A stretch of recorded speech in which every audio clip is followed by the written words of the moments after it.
ကဘာကျော်ဘောလုံးသမားခရစ္စတီယာနိုရိုနယ်ဒိုကိုလူတိုင်းသိကြပါတယ်။ဒါပေမဲ့သူဘေးမှာအမြဲတွေ့ရတဲ့အမျိုးသမီးဂျော်ဂျီနာရိုဒရီဂက်စ်ရဲ့ဖွားဖွားဇာလန်ကိုတော့လူတိုင်းမသိကြပါဘူး။ဒီနေ့မှာတော့တာမန်အလုပ်သမားမိန်းကလေးတယောက်ကနေကဘာကျော်ဘောလုံးသမားရဲ့ပါတနာဖြစ်လာတဲ့အထိဂျော်ဂျီနာရဲ့ဘဝအကြောင်းကိုပြောပြပေးမှာပါ။ဂျော်ဂျီနာရိုဒရီဂက်စ်ကို1994ခုနှစ်မှာဘွီနို့စ်အိုင်းရက်စ်အာဂျင်တီးနားမှာမွေးဖွားခဲ့ပါတယ်။ဒါပေမဲ့သူမရဲ့ကလေးဘဝအများစုကိုတော့ချာကာစပိန်မှာဖျက်ဆီးခဲ့ပါတယ်။သူမရဲ့မိသားစုကချမ်းသာသူမဟုတ်ခဲ့ပါဘူး။ဒါကြောင့်ဂျော်ဂျီနာဟာငယ်ရွယ်စဉ်ကတည်းကဘဝကိုကိုယ်တိုင်စ조사ရုန်းကန်ခဲ့ရပါတယ်။ဂျော်ဂျီနာရဲ့အိမ်မက်ကတော့ဒန်ဆာတယောက်ဖြစ်ဖို့ပါ။သူမဟာငယ်ငယ်ကတည်းကဘယ်လီကိုအချိန်အတော်ကြာလေ့လာခဲ့ပါတယ်။ဒါပေမဲ့ဘဝအခြေအနေကြောင့်အဲ့ဒီအိမ်မက်ကိုဆက်မလိုက်နိုင်ခဲ့ပါဘူး။အရွယ်ရောက်လာတဲ့အချိန်မှာဂျော်ဂျီနာဟာမက်ဒရစ်စပိန်ကိုပြောင်းရွှေ့ပြီးအလုပ်ရှာခဲ့ပါတယ်။အဲ့ဒီအချိန်မှာသူမဟာ retail store တစ်ခုမှာ sales assistant အဖြစ်အလုပ်လုပ်ခဲ့ပါတယ်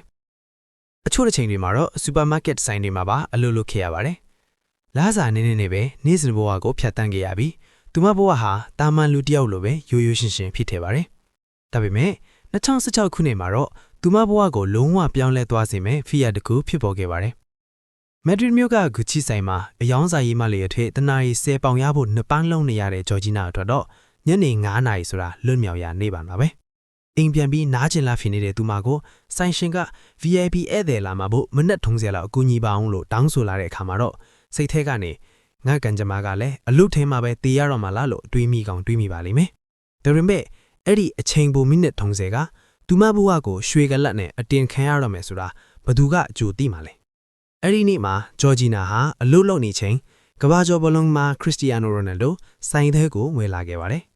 အဲ့ဒီမှာပဲသူတို့နေ့လောက်ပထမဆုံးတွေ့ဆုံကြပါတယ်။ဂျော်ဂျီနာကိုပထမဆုံးတွေ့တဲ့အချိန်မှာရိုနယ်ဒိုကအလွန်သဘောကျသွားခဲ့ပါတယ်။အဲ့ဒီနောက်မှာသူတို့နေ့လောက်ဆက်ပြီးတွေ့ဆုံကြပြီး relationship တစ်ခုစတင်ခဲ့ပါတယ်။ဂျော်ဂျီနာအတွက်က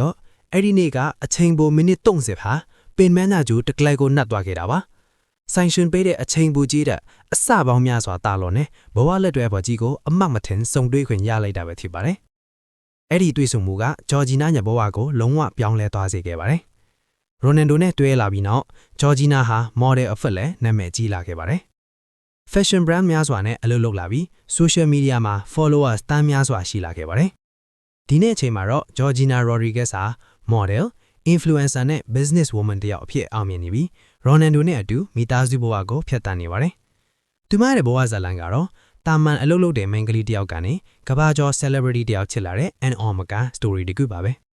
။တင်းတို့အနေနဲ့ဂျော်ဂျီနာရိုဒရီဂက်စ်ရဲ့ဘဝဇာတ်လမ်းကိုဘယ်လိုထင်ပါသလဲ။ comment မှာတင်းအမြင်ကိုရေးခဲ့ပါ။ဒီလိုစိတ်ဝင်စားဖို့ကောင်းတဲ့ story တွေကိုဆက်လက်ကြည့်ရှုခြင်းနဲ့ channel ကို subscribe လုပ်ဖို့မမေ့